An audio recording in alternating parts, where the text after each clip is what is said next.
Good evening all of you. आज हम लोग क्वेश्चन बैंक के ऑब्जेक्टिव प्रश्न को बनाएंगे। ऑब्जेक्टिव प्रश्न देखते हैं कैसे बनाते हैं, तो आपको ऑब्जेक्टिव प्रश्न को भी प्रैक्टिस करना। देखते हैं हम लोग कैसे बनाते हैं।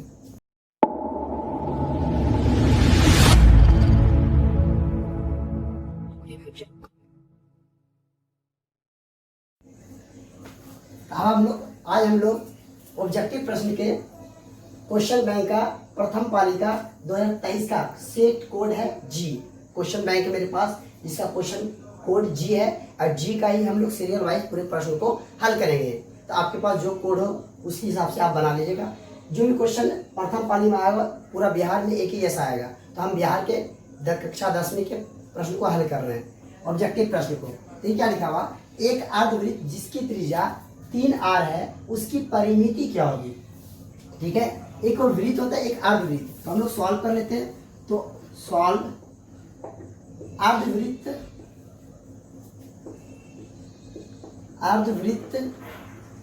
की परिमिति बोले या परिधि बोले, दोनों एक ही चीज है। फॉर्मूला क्या होगा, पाई r प्लस 2r। इसमें r कॉमन कर दीजिए तो क्या होगा, पाई प्लस 2। r कितना, जब सिर्फ r की जगह देखिए यहाँ दिया हुआ, इसके त्रिज्या दिया हुआ, त्रिज्या कितना दिया 3r। तो r की जगह रख दीजिए 3r पाई प्लस 2। अभी 3r से गुना होगा तो क्या होगा, 3 pi r plus plus plus और 3 दूनी 6r। यही आपका देख लीजिए ऑप्शन कहाँ मैच कर रहा है, option 3 pi r plus 6r, option number B. यही आपका क्या होगा आंसर। आपको प्रत्येक ऑब्जेक्टिव प्रश्न को रटा नहीं जाता है, इसको सॉल्व करने सीखा है तो आसान है। देखिए आपको त्रिज्या दिया गया था, मतलब r का वैल्यू यहाँ पे आपको r बराबर 3r दिया हुआ था। बोला था अर्धवृत्त की परिमिति बोले या परिधि बोले, क्या दिया हुआ, फॉर्मूला क्या होगा, पाई r plus 2r, r common कर दिए, पाई प्लस 2, यही फाइनल रहता है। हम अलग अलग करके लिखे, बस r के जगह रखना 3r, पाई जैसे कैसे प्लस 2। आप क्या करेंगे, 3 से गुना करेंगे, 3 पाई r एक साथ, फिर प्लस प्लस प्लस, फिर इसमें गुना होगा 3 दूनी 6r। तो ऐसा ऑप्शन कहाँ मिला, तो ऑप्शन नंबर बी। यही आपका क्या होगा आंसर होगा। तो अब हम लोग प्रश्न संख्या 2 बनाएंगे। अब हम लोग प्रश्न संख्या 2 बनाएंगे। क्या लिखा है, निम्नलिखित में से कौन सी संख्या किसी घटना की प्रायिकता नहीं हो सकती। तो प्रायिकता का रूल क्या है कि 0 के बराबर या 0 से बड़ा, 1 से छोटा होना चाहिए। देखिए किसी घटना की प्रायिकता क्या होगा, 0 से बड़ा या बराबर और 1 से छोटा या 1 के बराबर। मतलब 0 से क्या होना चाहिए, बड़ा होना चाहिए या बराबरी हो सकता है, और 1 से हमेशा क्या होना चाहिए, ये क्या होना चाहिए, छोटा होना चाहिए। और ये कंडीशन को लागू किया तो क्या होना चाहिए, मतलब 0 और 1 के बीच में ही उसका वैल्यू आना चाहिए। अगर आ गया तो उस घटना की प्रायिकता होगी, अगर नहीं आया तो उस घटना की प्रायिकता नहीं होगी। तो पहले हम ऑप्शन वाइज चेक करते हैं। देखिए कितना लिखा हुआ 0.7। ये देखने से पता चला कि ये 1 से क्या है, छोटा है, और 0 से बड़ा है, मतलब ये होगा। आपसे पूछा कि नहीं हो सकती, ये कितना 2.5। इससे सिंपल पता चला कि 2.5 है, ये क्या है, ये 1 से भी बड़ा है, इसलिए यही इसका आंसर होगा। इसको भी चेक कर लेते हैं एक बार। 75% आदमी क्या करते हैं, हम लोग 100 से भाग देते हैं। तो कटा दी इसको भाग दिए तो कितना होगा, 75 2 0 1 2, तो 2 अंक के बाद क्या लेंगे दशमलव। तो ये क्या हो गया, ये भी क्या है, 0 से बड़ा और 1 से छोटा। इसको भाग दी थी, ऊपर बड़ा छोटा संख्या है, नीचे बड़ा, तो ये भी क्या होगा, 0 से बड़ा और 1 से छोटा। आपसे पूछा कौन सी घटना नहीं हो सकती, तो यही है। देखिए ये क्या, 1 से बड़ा हो गया, जबकि 1 से प्रायिकता क्या होना चाहिए, 1 से छोटा या 1 के बराबर, इससे बड़ा होना चाहिए। यही आपका क्या होगा आंसर होगा। अब प्रश्न संख्या 3 बनाइए। यदि घटना ई की पूरा घटना ई नॉट, ई नहीं मतलब कौन चीज, किसी घटना की प्रायिकता, और क्या होता है ई डैश, क्या होता है किसी उसी घटना की, किसी भी घटना की प्रायिकता नहीं है। प्रायिकता ये नहीं है और ये प्रायिकता घटना है। तो दोनों ये पूछा कौन चीज, यदि घटना ई की पूरा घटना ई डैश है तो निम्नलिखित में से कौन सा सही है। तो ये फॉर्मूला दिया गया, तो ये फॉर्मूला हम लोग पढ़ चुके हैं। किसी भी घटना की प्रायिकता जोड़ उसी घटना की नहीं हो प्रायिकता बराबर उसका वैल्यू क्या आता, 1 आता। देखिए क्या है, ये तो होगा नहीं, ये 0 या नहीं होना चाहिए। ये ऑप्शन नंबर सी, यही आपका क्या होगा आंसर। ये फॉर्मूला है, ठीक है। उस किसी घटना की प्रायिकता और प्लस उसी घटना की नहीं हो प्रायिकता बराबर क्या होता है, उसका वैल्यू क्या आना चाहिए, दोनों को जोड़ने पर 1 आना चाहिए। तो ऑप्शन नंबर सी आपका होगा। क्वेश्चन नंबर 4, एक पासे की एक फेंक में दो नहीं आने की प्रायिकता। सिंपल याद रखना, क्या जब हम एक पासे को फेंकेंगे तो क्या क्या नंबर आ सकता है, या तो 1 आएगा, या 2 आएगा, या 3 आएगा, या 4 आएगा, या 5 आएगा, या 6 आएगा। कुल 6 संख्या ही आ सकता है। आपसे बोला गया है कि 2 नहीं आना चाहिए, तो 2 को हटा देंगे कितना संख्या बचेगा, सिर्फ 5। देखिए क्या कह सकते हैं, संभावित परिणाम पासे को सॉल्व लिख लीजिए। पासे को फेंकने पर संभावित परिणाम क्या क्या आ सकता है, या तो 1 आएगा, 2 आएगा, 3 आ सकता है, या 4 आएगा, या 5, या 6, यही आएगा। तो कुल परिणाम कितना हुआ, 1 2 3 5 4 5 6, तो वह 6 ही परिणाम हो सकता है। तो कुल परिणाम कितना होगा, कुल परिणाम कितना है, 6। आपसे क्वेश्चन में बोला गया है कि 2 नहीं आना चाहिए। जब इसमें हम 2 को नहीं लाएंगे तो कितना बचा, 1 2 3 4 5, तो इसका प्रायिकता क्या हो जाएगा, क्या है, 2 नहीं आना चाहिए, 2 नहीं आने की प्रायिकता, 2 नहीं आने की प्रायिकता। तो 2 नहीं आना चाहिए, तो 2 को हटा दें तो क्या ये नंबर बचे ऊपर 5, और टोटल कितना है 6। फिर समझते हैं, जिसके बारे में पूछा जाए उसको ऊपर, टोटल को हमेशा नीचे रखते हैं। ऑब्जेक्टिव प्रश्न बना रहे हैं तो उतना फॉर्मूला जरूरत नहीं है। टोटल कुल परिणाम कितना, 6। आपसे बोला 2 नहीं आना चाहिए, तो 2 को हम हटा देते हैं तो कितना परिणाम बचा, 1 2 3 4 5, तो 5/6। यही आपका क्या होगा आंसर। तो ऑप्शन नंबर कितना है, ऑप्शन नंबर सी। प्रश्न संख्या 5 क्या है, अच्छी तरह से फेंटे गए 52 ताश की एक गड्डी में से यादृच्छया एक पत्ता खींचा गया, इसके काले रंग के बादशाह होने की क्या प्रायिकता। सिंपल याद रखिए, पहले आपसे क्या बोला, टोटल 52 पत्ता, तो कुल परिणाम क्या हो गया 52, तो 52 कहाँ लिखेंगे हम लोग, नीचे। अब कंडीशन है कि बादशाह कितना होता है 52 पत्ता में, तो 52 पत्ता में देखिए कुल पत्ता कितना होता है, कुल पत्ता होता है कार्ड जिसको बोलते हैं हम लोग, ताश का गड्डी 52 को, ठीक है। 52 गो में 4 गो बादशाह होता है, बादशाह कितना होता है 4। 4 में भी कंडीशन है, 2 होता है काला रंग का और 2 होता है लाल रंग का, 2 होता है लाल रंग का।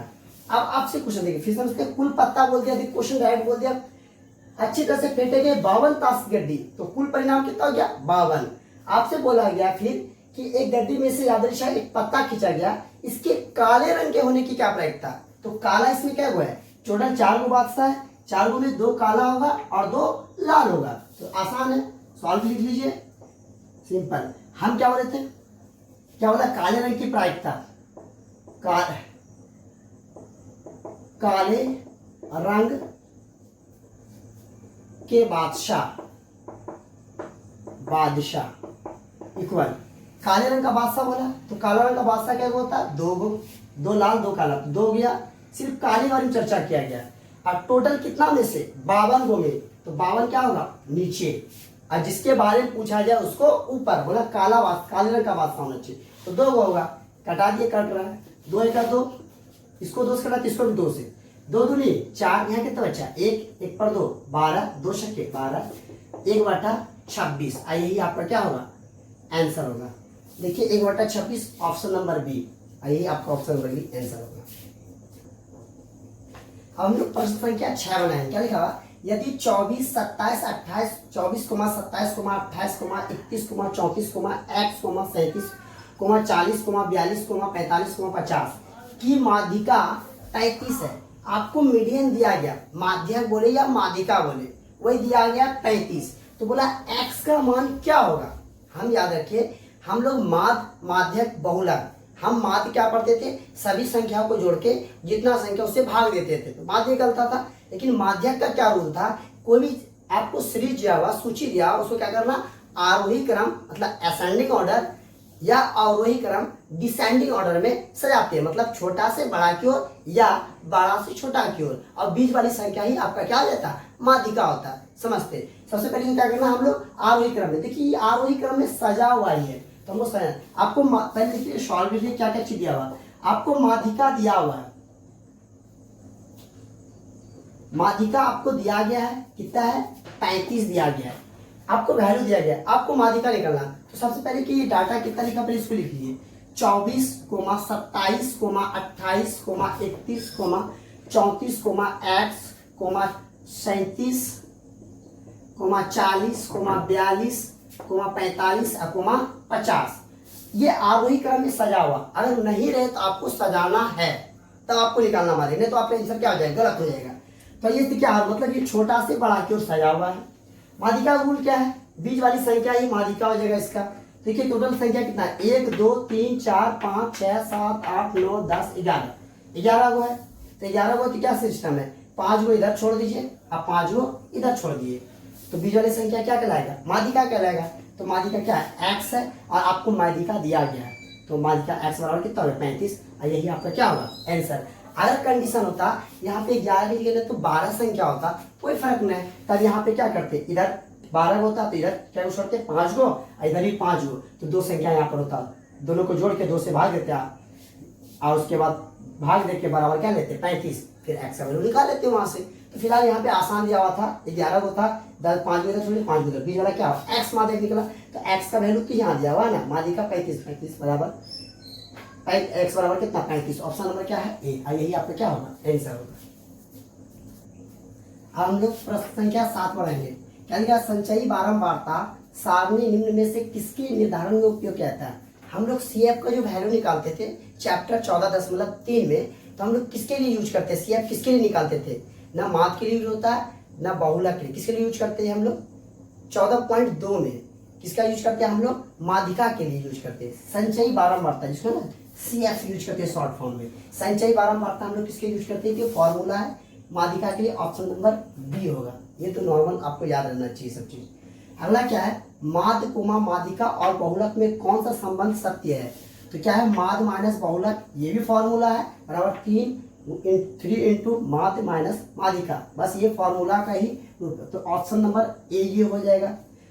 अगला क्वेश्चन क्या है, क्वेश्चन नंबर 9, निम्न वितरण में बहुलक वर्ग क्या है। बहुलक वर्ग का कंडीशन क्या था, मतलब जो नंबर मतलब बहुलक वर्ग में जो सबसे बड़ा है वही बहुलक वर्ग कहलाता था। देखते हैं यहाँ पे वर्ग अंतराल कितना दिया, 0 से 10, 10 से 20, 20 से 30, 30 से 40, 40 से 50। बारंबारता कितना, जिसका बारंबारता सबसे ज्यादा होगा वही वर्ग क्या होगा, सबसे बहुलक वर्ग कहलाएगा। देखिए 15 है, 20 है, सबसे बड़ा कौन है 45, तो 45 वाला ये वाला ही क्या कहलाएगा, बहुलक वर्ग कहलाएगा।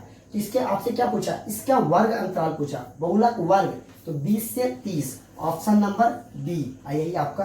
फिर याद रखना बारंबारता जिसका बड़ा होगा बहुलक में वही उसका बहुलक वर्ग कहलाएगा। तो सबसे बड़ा कौन था 45, तो 45 का बहुलक वर्ग क्या 20 से 30, तो यहाँ आपसे वही पूछा था कि बहुलक वर्ग क्या है, तो 20 से 30 मतलब ऑप्शन नंबर बी। अब हम लोग अगले प्रश्न को बनाएंगे। अब हम लोग प्रश्न संख्या 10 बनाएंगे। क्या लिखा हुआ, यदि x plus 2, 2x plus 3, 4x plus 5 तथा 5x प्लस 2 का माध्य 18 है। इस टाइप का प्रश्न आपके एग्जाम में बहुत बार आता है, तो आप इस प्रश्न को अच्छा से देखते हैं। देखिए इस प्रश्न में क्या दिया, माध्य आपको दिया गया है, तो ये कैसे बनाते हैं हम लोग, सॉल्व करिए इसको फटाफट, आसान प्रश्न है। तो माध्य आपको दिया क्या गया है, माध्य बराबर दिया आपको 18 दे चुका है, सिंपल है। माध्य का फॉर्मूला क्या होता है, कुल प्रश्नों का योग बटे कुल प्रश्नों की संख्या, ये होता है, मतलब जो भी आपको दिया सबको जोड़ देना है। लिखिए फटाफट, तो इसलिए माध्य बराबर सबको जोड़ना, कुल प्रश्नों का योग, योग मतलब क्या था जोड़, x जोड़ 2, फिर जोड़ 2x जोड़ 3, फिर जोड़ 4x जोड़ 5, फिर तथा जोड़ 5x जोड़ 2 बटा क्या बोला गया, कुल प्रश्नों का योग। तो सब प्रश्न जितना दिया होता हम सबका योग कर दिए, सिंपल। अब क्या कुल प्रश्नों की संख्या, कई प्रश्न है, देखिए कॉमा दिया हुआ सब अलग अलग है, 1 2 3 4, तो 4 से हम क्या करते हैं इसमें भाग दे देंगे। अब देखिए आपको माध्य क्वेश्चन में दिया गया है, आपसे पूछा कि x का वैल्यू क्या होगा, आसान है, माध्य कितना 18 जी माध्य को रख दीजिए बराबर x जोड़िए, 1x 2x कितना हुआ 2x 1x कितना 3x 4x 7x और 7 5 12x, फिर प्लस देखिए हम 4 वाले जोड़े, x क्या है 4 है, x 2x 3x हुआ और 4x 4 3 7x 7 8 5 कितना 12x, मतलब x वाले को सिर्फ जोड़े जिसके साथ x हटा हुआ है, फिर प्लस अब संख्या जोड़िए, अचर पद क्या है, यहाँ पे 2 है, 3 है, 5 है, 2 है, सबको जोड़ लीजिए। 2 3 5 5 5 10 और 10 2 12, 12/4। एक बार फिर से चेक कर लेते हैं। x 2x 3x 4 3 7 और 7 5 12x जोड़ 2 3 2 5 5 5 10 10 2 12। अब बटे कितना हो गया 4। अब देखिए ये भाग में क्रॉस मल्टीप्लाई करिए तो ये 12x प्लस 12 एक से गुना होगा क्या होगा, वही चीज आ जाएगा। क्रॉस मल्टीप्लाई इधर आकर गुना में उधर चल जाएगा गुना पे, तो 12x जोड़ 12, इसको 18 से 4 से गुना करेंगे, 18 चौके 72। देखिए प्लस में उधर क्या होगा, माइनस होगा। तो 12x जैसे का तैसे, देखिए अचर पद है, ये भी अचर पद को अचर पद के साथ 72 माइनस 12, देखिए 72 जैसे तैसे प्लस हो जाएगा माइनस हुआ। फिर कितना हो गया 12x बराबर 2 में घटाइए, 2 में 2 गया 0 और 7 में 1 गया, कितना बचेगा 6। अब हम थोड़ा सा इधर लिखते हैं, आपको इसी के नीचे लिखना है। ऐसे भी ऑब्जेक्टिव प्रश्न और करना है हम लोग। यहाँ समझते हैं ये 12 गुना होता है, ये क्या होगा भाग होगा, तो x बराबर क्या होगा 60, ये 12 गुना होता है क्या हो गया भाग 60/12। अब 12 पढ़ा में 60 क्या बराबर होता है, 12 पंचे 60, आपको पहाड़ा आना चाहिए। तो x बराबर क्या होगा 5, तो यही आपका आंसर होगा। देखिए ऑप्शन नंबर कितना है, तो ऑप्शन नंबर ए और यही आपका आंसर है। इस टाइप का प्रश्न बहुत बार आता है, इस प्रश्न को आप अच्छा से प्रैक्टिस कर लिएगा। अब हम अगले प्रश्न को बनाएंगे। अब हमने प्रश्न संख्या 11 बनाएंगे। क्वेश्चन तरीका, बिंदु 15,8 की मूल बिंदु से दूरी क्या होगी। अब पता होना चाहिए मूल बिंदु का वैल्यू क्या होता है, x भी 0 होता है, y भी 0 होता है। जब हम लोग ग्राफ बनाते हैं इस टाइप से बनाते हैं, तो यहाँ पे जो मूल बिंदु होता है, ओरिजिन पॉइंट, इसी को बोलते हैं मूल बिंदु। तो यहाँ पे क्या होता है, यहाँ पे x भी 0 होता है, y भी 0 होता है। तो आपसे पूछा गया है कि मूल बिंदु से ये जो बिंदु दिया हुआ है उसके बीच की दूरी क्या है। तो आपको दूरी सूत्र पढ़े हो चैप्टर 7.1 मतलब 7.1। तो मान लेते हैं एक बिंदु है A, एक बिंदु है P। इस बिंदु का मूल बिंदु तो 0,0 और दूसरा बिंदु क्या है 15,8। इसके बीच की दूरी निकालना तो आसान है।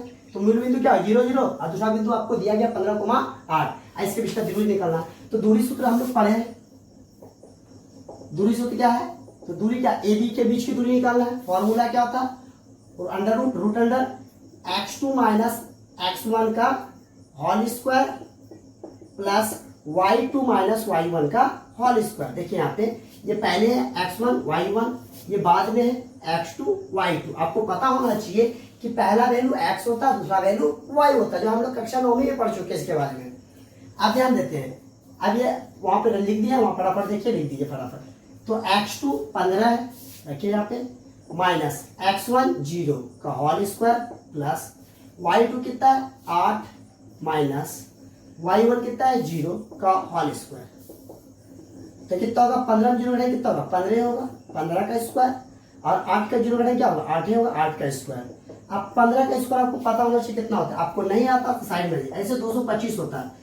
तो 15 25 75 के 5 बचा कितना 7, अब 15 का 15 7 कितना होता है 22, 15 5 20 22।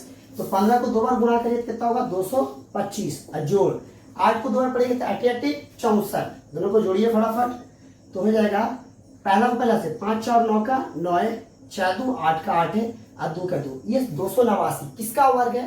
आपको वर्ग भी आना चाहिए कम से कम 50 तक, आप आसानी इसको समझ लें। तो आपको वैसे भी हम लोग बनाए कैसे, ये 17 का वर्ग है, कितना का, तो हम लोग देखते थोड़ा सा वर्गमूल इसका निकाल लेते हैं 17 289 का। देखते हैं यहाँ पे 289 आप दोनों विधि से बना सकते हैं। आपको भाग विधि याद है तो आप आसानी से बना सकते हैं। ध्यान से देखते हैं, हम लोग भाग विधि में क्या सकते हैं, पीछे से जोड़ा लगाते हैं। इसका जोड़ा ये बचा क्या अकेला, तो इसके आगे 0 लगा दिए तो ये भी जोड़ा हो गया।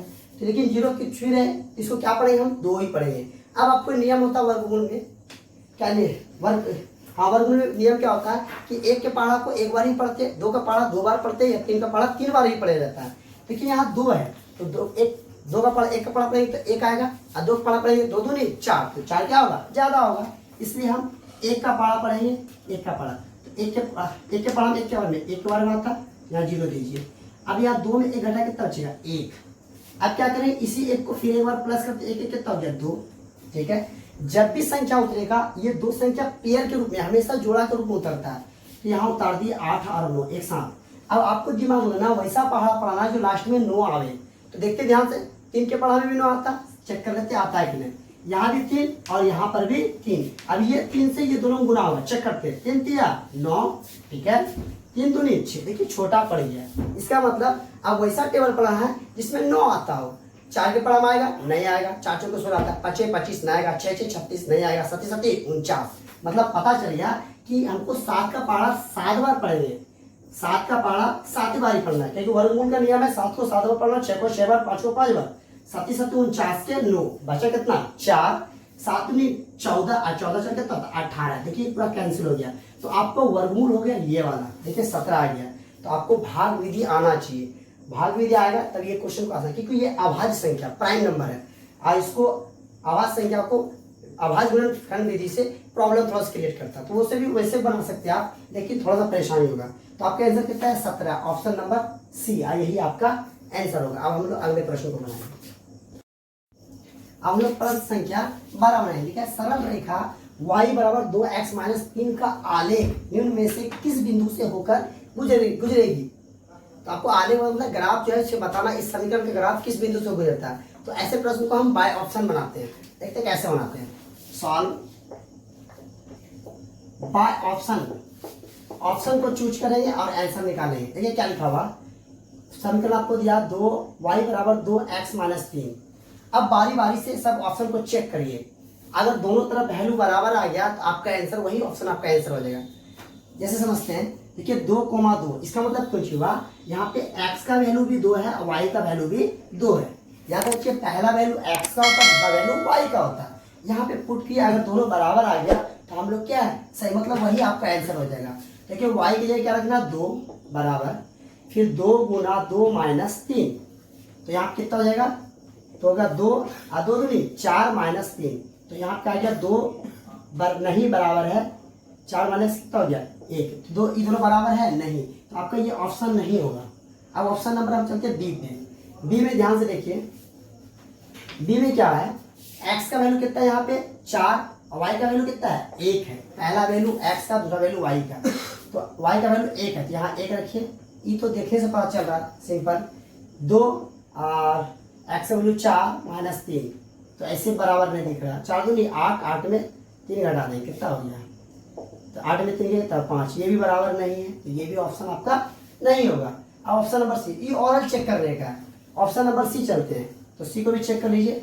सी में देखिए x का वैल्यू 3 है, y का वैल्यू 4 है, तो y 4 लिखाएगा, 2 गुना 3 माइनस 3, ये भी लगता बराबर नहीं आएगा। 4 बराबर 3 दूनी 6 माइनस 3, तो 4 बराबर 6 में 3 कितना 3, ये भी बराबर नहीं, मतलब ये भी आंसर नहीं दिखा। तो आंसर क्या होगा यही।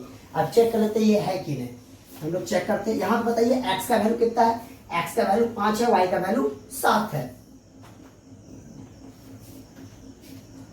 तो x y का वैल्यू कितना है 7, तो y की जगह आप रखिए 7 बराबर x की कितना रखना 5, तो 2 गुने 5 माइनस 3, तो कितना हो गया 7 बराबर 5 दूनी 10 माइनस 3, कितना हो गया 7 बराबर 10 में 3 गया 7। देखिए दोनों बराबर आया ना, तो मतलब यही हम लोग का आंसर क्या है सही है। तो आप इसको बाय ऑप्शन ही, ऑब्जेक्टिव है बाय ऑप्शन ही बना सकते हैं, आप कम समय में ज़्यादा सॉल्व कर सकते हैं। सब तो ओरल यही पे रखिए फटाफट, पहला वैल्यू x का, दूसरा वैल्यू y का, आप दोनों बराबर आ गए तो वही आपका आंसर हो गया। अब हम लोग अगले प्रश्न को बनाएंगे। अब हम लोग प्रश्न संख्या 13 बनाएंगे। x अक्ष पर वह बिंदु जो बिंदुएं -2,0 एवं 6,0 से समदूरस्थ है। समदूरस्थ का मतलब क्या है, यदि कोई रेखा है ए बी रेखा है, जो बिंदु P उसको समदूरस्थ मतलब समान दूरी पर क्या करती है विभाजित करती है। मतलब P जो है A से जितना दूरी पर है उतनी दूरी से पर B से है। आपसे बोला है कि x अक्ष पर, मतलब क्या हुआ कि x का वैल्यू तो होगा लेकिन y का वैल्यू क्या होगा 0। जब इसी प्रश्न में अगर आपसे बोलता है कि कोई बिंदु y अक्ष से समदूरस्थ है, तो मतलब क्या होता कि x 0 हो जाता और y की जगह क्या होता y होता। लेकिन यहाँ बोला क्या x अक्ष से समदूरस्थ है, तो y का जो वैल्यू क्या हो जाएगा 0। जैसे एग्जांपल के लिए, जैसे कोई बिंदु मान लेते P है जो बिंदु A और B को क्या करती है समदूरस्थ करती है। अब बोला x अक्ष पर, तो x तो रहेगा लेकिन y क्या होगा 0। ए बिंदु क्या है -2,0, अब बी बिंदु क्या है 6,0। अब आपसे समझते हैं यहाँ पे, अब समदूरस्थ का कंडीशन क्या होता है, बोला कि ये P है, ए बी को समदूरस्थ पड़ती है, मतलब जितना ए पी बराबर है उतना क्या है बी पी बराबर, ए पी बराबर बी पी होगा, क्योंकि समदूरस्थ है, समान दूरी पर है। तो इसलिए लिख सकते हैं हम ए पी बराबर बी पी, बस दूरी सूत्र से लगाएंगे और आपका आंसर आ जाएगा। सिर्फ हमको x का वैल्यू निकालना है और समदूरस्थ पता चल जाएगा। देखिए सॉल्व, आपको ऑब्जेक्टिव बनाना तो भाषा से लिखना नहीं, ए पी बराबर बी पी, फॉर्मूला लगा दिए, x2 माइनस x1 का whole square plus y2 minus y1 का होल स्क्वायर बराबर, अब बीपी में भी वही होगा, x2 माइनस x1 का whole square plus y2 minus y1 का होल स्क्वायर। अब देखते हैं यहाँ से ए बी, तो ये हो गया x1 y1, ये हो गया x2 y2, ये हुआ x1 y1 और ये हुआ x2 y2। अब हम बात कर रहे हैं पहले ए बी के लिए, सॉरी पी है यहाँ पे, ए पी बोलिए इसको, हम ए पी के बारे में बात कर रहे हैं। तो ये क्या हुआ x1 y1, ये हुआ x2 y2। तो फॉर्मूला में क्या है x2 कितना है x है, यानी कि x माइनस फॉर्मूला माइनस, फिर क्या है x1 -2 है, तो ये भी -2, मंझली ब्रैकेट यूज करिए, का होल स्क्वायर प्लस, अब क्या है y2 कितना है 0, यहाँ रखिए 0 माइनस फॉर्मूला से,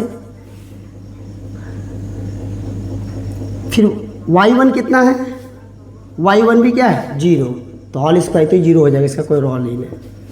उसी तरह अब चलेंगे हम लोग बीपी के बारे में, x2 x है माइनस x1 6 है का होल स्क्वायर, y2 कितना है 0, फिर y1 भी क्या है 0 का होल स्क्वायर, ये तो 0 की इसका रोल ही कुछ नहीं है। तो यहाँ कितना होगा x माइनस माइनस प्लस 2 का होल स्क्वायर, ये तो सॉल्व पे इसका क्या होगा 0 का स्क्वायर 0 हो जाएगा।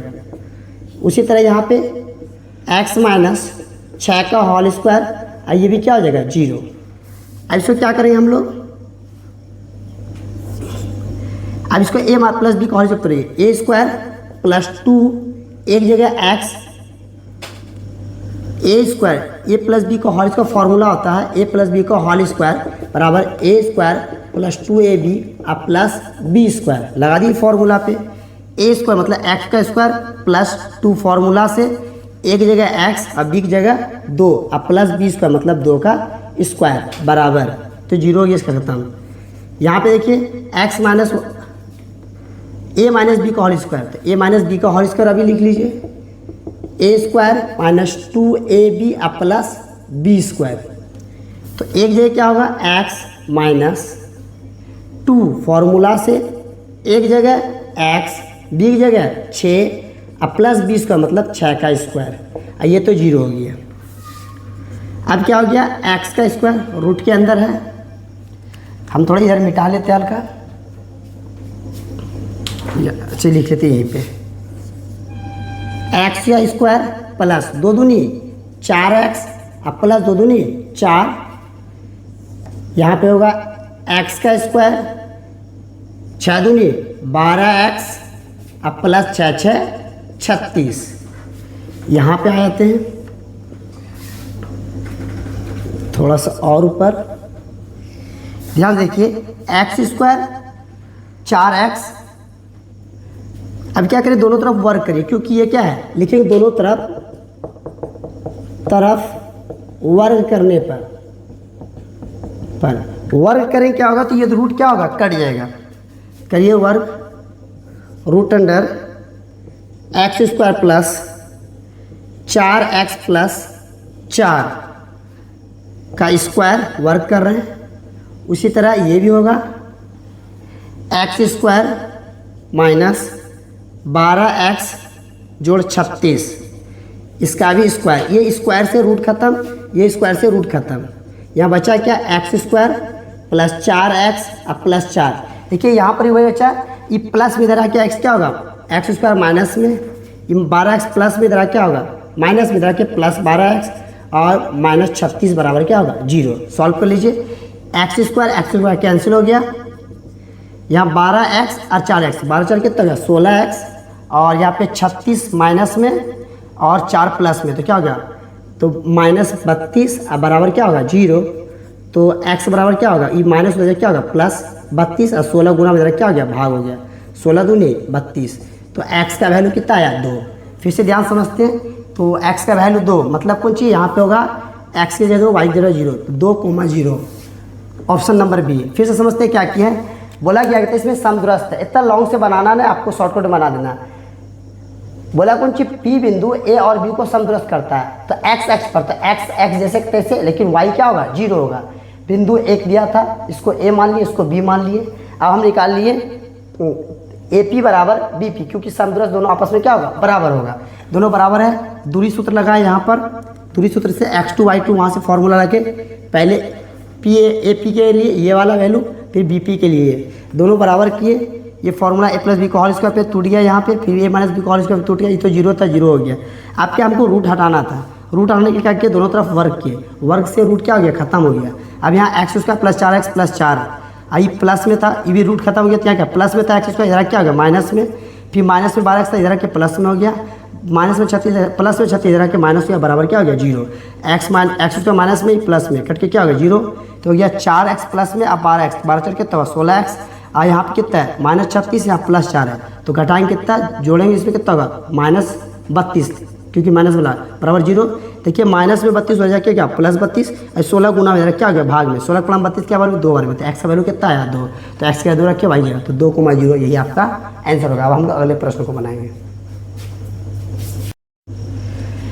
अब क्या है क्वेश्चन नंबर 14, वाई एक्स से बिंदु 13,15 की दूरी क्या होगा। सिंपल क्वेश्चन है, आसान है। देखिए यहाँ पे अब बोला कौन सी, ये 13 है, ये किसका वैल्यू है x का, ये किसका वैल्यू y का, तो ये हुआ x, ये हो जाएगा x डैश, ये होगा y, ये हो गया y डैश। अब देखिए मान लिया x का वैल्यू है, तो x का वैल्यू बोलिए यहाँ है 13, तो x का वैल्यू किसको बताएगा, ये y का वैल्यू 15, ये किसका है x 13। आपसे पूछा है, फिर ध्यान से समझते हैं, x क्या है, x अक्ष 13, मतलब x का जो वैल्यू 13 दिया हुआ और y का वैल्यू कितना है 15 दिया हुआ। आपसे पूछा है कि y अक्ष से बिंदु दूरी बताना है, y अक्ष क्या है ये वाला, y अक्ष से दूरी बताना है, तो y अक्ष क्या है 15, y अक्ष मतलब जिसे मान लिया 15 को दिखाना है, तो y अक्ष के बारे में जब बोला जाए, y अक्ष से दूरी पूछे तो आपको बताना 13 मतलब x वाला, आप बोलिएगा x अक्ष से दूरी, तो बस y वाला वैल्यू बता देना। तो आपका y अक्ष से बोला गया है, मतलब y का वैल्यू लेंगे तो इधर की ओर मूव करेगा ये वाला, तो y का वैल्यू कितना, y फिर समझते हैं हम, जैसे ग्राफ खींचते हैं हम लोग, अगर हमको y का वैल्यू बताना है मान लीजिए, तो y जो इधर मूव करके इधर चलता है, ये उधर चलता है y, और x क्या चलता है स्टेप से चलता है नीचे, y ऐसे चलेगा, x स्टेप से चलता है। तो आपसे बोला कौन सी y अक्ष का, जब y अक्ष का बोला जाए तो ये वैल्यू लेना आपको, जब बोलेगा x अक्ष तो आपको वो ऊपर वाला वैल्यू लेना। तो y अक्ष का बोला जाए तो आपका 13 हो जाएगा आंसर, और बोलता है इसमें x अक्ष तो होता है 15, सिर्फ ऑपोजिट करना, उल्टा y अक्ष बोले तो आपको क्या लेना है x वाला वैल्यू, x अक्ष बोले तो आपको y वाला वैल्यू, आंसर क्या होगा 13। हम लोग प्रश्न संख्या 15 बनाएंगे। किसी वृत्त के व्यास के सिरों के निर्देशांक -10,6 तथा 6,-10 है, तो वृत्त के केंद्र के निर्देशांक क्या हो गए। सिंपल से समझते हैं, कोई वृत्त है, क्या बोला व्यास, व्यास क्या होता है, जो केंद्र से होकर जाने वाली रेखा क्या कहलाती है, व्यास कहलाती है।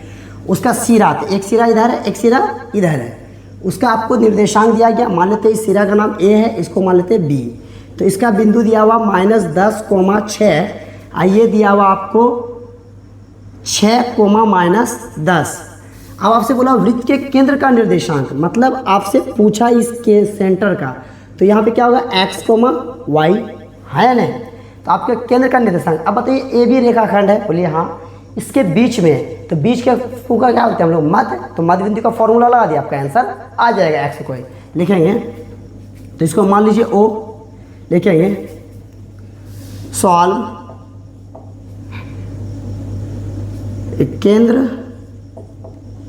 केंद्र ओ के निर्देशांक, क्या निर्देशांक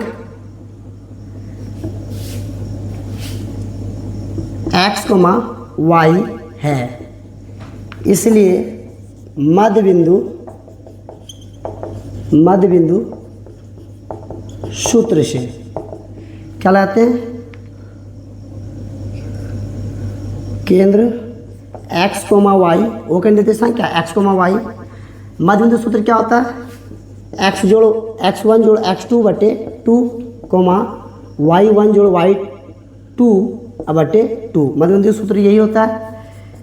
x, y का वैल्यू निकालना हमको, x1 कितना, इसको मान लेते हैं हम x1 y1, ये हो गया x2 y2। x1 कितना है -10 जोड़ x1 x2 कितना है 6 बटा 2, y1 कितना है 6, फिर प्लस y2 कितना है -10, तो प्लस माइनस क्या होगा, माइनस से होगा बटे 2। तो यहाँ कितना होगा -10 और +6, तो सॉल्व करेंगे कितना होगा -4 और बटे 2, 10 में 6 कितना होगा 4, लेकिन इसमें माइनस में 2 से कटा दिया, 2 दूनी 4, 2 दूनी 4। तो यहाँ पे आएगा x, y बराबर कितना होगा -2, -2 कहाँ पे, यहाँ ऑप्शन नंबर सी, यही आपका आंसर होगा। अब हम लोग प्रश्न संख्या 16 बनाएंगे। लिखा है यदि किसी त्रिभुज के शीर्षों के निर्देशांक 2,4, 0,6 तथा 4,-1 है तो त्रिभुज के केंद्रक के निर्देशांक क्या होंगे, मतलब केंद्र का निर्देशांक पूछा गया। जैसे एक त्रिभुज है, मान लेते हैं त्रिभुज क्या है ABC, आपसे पूछा से केंद्र का निर्देशांक, मान लेते केंद्र O मान लेते हैं क्या, तो A का वैल्यू आपको दिया 2,4, B का निर्देशांक दिया है 0,6 और C का निर्देशांक 4,-1। तो आपसे पूछा कौन चीज, ये केंद्र O का निर्देशांक क्या होगा, ठीक है। तो ये केंद्र O है, इसका भी मध्य बिंदु सूत्र का लगा देंगे, फॉर्मूला देखते हैं, लिखेंगे सॉल्व त्रिभुज ABC के केंद्रक का निर्देशांक बराबर क्या होगा, मध्य बिंदु सूत्र x1 जोड़ x2 जोड़ x3 बटे 3, y1 जोड़ y2 जोड़ y3 बटे 3। तो पहला वाला ये देखिए x1 y1, x2 y2, x3 y3। तो पहला वाला सब में जोड़ दिए फटाफट, x1 कितना 2 जोड़ 0 जोड़ 4 बटे 3, y 4 जोड़ 6, 4 जोड़ 6 जोड़ -1 बटे 3। तो 4 2 कितना हो गया 6 बटा 3, आज यहाँ 6 4 10 प्लस माइनस -1 बटा 3। तो यहाँ कट के 3 दूनी कितना होगा 6, तो ये 2 और यहाँ कितना चला 9 बटा 3, 3 तिया 9, तो यहाँ गया 2,3, मतलब तो केंद्र O का निर्देशांक क्या होगा 2,3, ऑप्शन नंबर A। अब हम लोग अगले प्रश्न को बनाएंगे। हम लोग प्रश्न संख्या 17 बना देखिए, बिंदु 13,19 से x अक्ष पर डाले गए लंब की लंबाई, अब बोलता है y अक्ष पर डाले गए y अक्ष की दूरी पूछता वहाँ पे। तो हम क्या सीखे से, जब x अक्ष के बारे में बात किया जाए, x अक्ष के बारे में बताया जाए तो y का वैल्यू डालना, और जब y अक्ष के बारे में बोला जाए तो x का वैल्यू डालना है। तो यहाँ बोला x अक्ष, तो बताइए ये x का वैल्यू, ये y का वैल्यू, x अक्ष बोला इसलिए आंसर क्या हो जाएगा 19, और बोलता y अक्ष तो आंसर कितना होता 13। ओके, इस टाइप क्वेश्चन हम लोग बना चुके पहले। अब हम लोग बनाते हैं क्वेश्चन नंबर 18। लिखा बिंदु -2,8 एवं -6 को मिलाने वाली रेखाखंड के मध्य बिंदु किस चतुर्थांश में। तो मध्य बिंदु का फॉर्मूला लगाना है, सिंपल बात है। तो सॉल्व लिखिए, पहले आपको मध्य बिंदु निकालना, आपको बताना किस चतुर्थांश में वो है। तो मध्य बिंदु सूत्र से क्या होता है, सूत्र x1 जोड़ x2 बटे 2 कोमा y1 जोड़ y2 बटे 2। देखिए यहाँ पहला वैल्यू x1, दूसरा वैल्यू x2 लगा दिए फटाफट। तो x1 कितना है -2 जोड़ x2 कितना है -6 बटे 2 कोमा y1 कितना है 8 जोड़ y2 कितना -4 बटे 2। सॉल्व कर लीजिए, -2 प्लस माइनस -6 बटे 2 कोमा 8 प्लस माइनस -4 बटे 2। अब हम लोग इधर आते हैं तो -2 और -6 कितना हो 6 2 8, लेकिन किस में माइनस में -8 बटे 2 कोमा 8 में 4 गया 4 बटे 2, 2 चौके 8 और 2 दूनी 4। तो आपका कितना आ गया -4 कोमा 2, -4 कोमा 2 ये आया। अब यहाँ समझते हैं पहला वैल्यू। देखिए आपको पूछा किस चतुर्थांश में, वैल्यू ने पूछा किस चतुर्थांश में, तो पहला वैल्यू किस में, मतलब क्या आया आपका माइनस कॉमा प्लस आया। अब हम चेक करते हैं माइनस प्लस किस चतुर्थांश में आते हैं। तो उससे पहले हम लोग क्या बनाते हैं, यहाँ ध्यान से देखिए।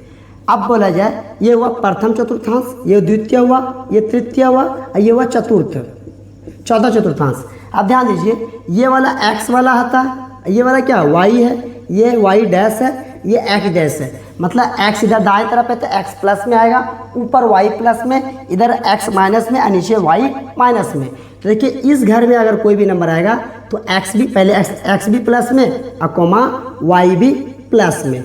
इसमें आएगा तो इसमें क्या होगा x पहला वैल्यू x का लिखा हुआ, देखिए यहाँ पहला वैल्यू x का, दूसरा वैल्यू y का।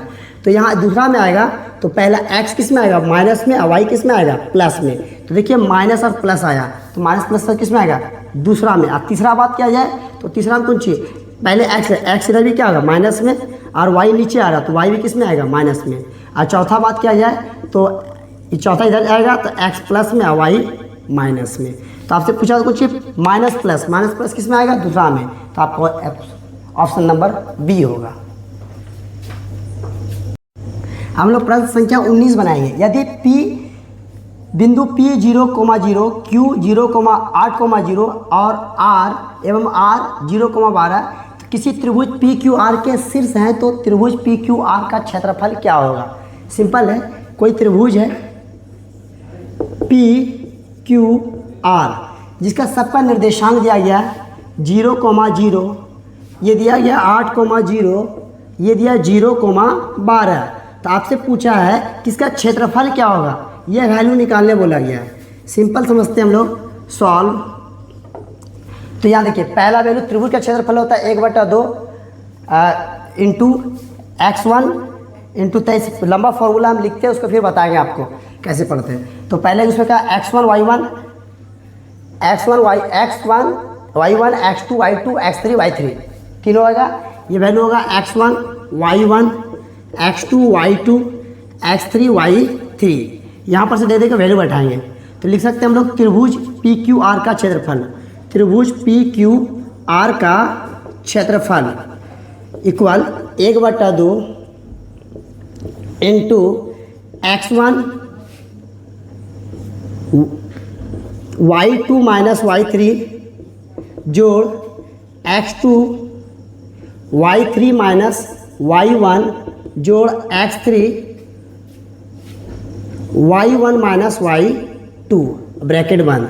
देखिए आप फॉर्मूला देखिए 1/2 पहले x1 लगाना फिर जोड़ देखिए x2 फिर x3 23 मतलब देखिए 2 3 23 31 3 1 और 12 1 2। ये याद रखना आपको, पहले x1 मल्टीप्लाई में 23 61 मतलब y2 y माइनस y3 फिर 31 y3 माइनस y1 31 हो गया जोड़ x3 मतलब 12 y1 माइनस y2 तो 23 31 12। आप बैठाइए फटाफट आपका आंसर आ जाएगा 1/2 जैसे का तैसे। x1 ना देखिए x1 क्या है 0, जब ये 0 आ गया तो ये पूरा वैल्यू को क्या कर देगा 0 कर देगा। तो इसको लिखने का कोई मतलब बनता ही नहीं, इसको छोड़ दीजिए आप।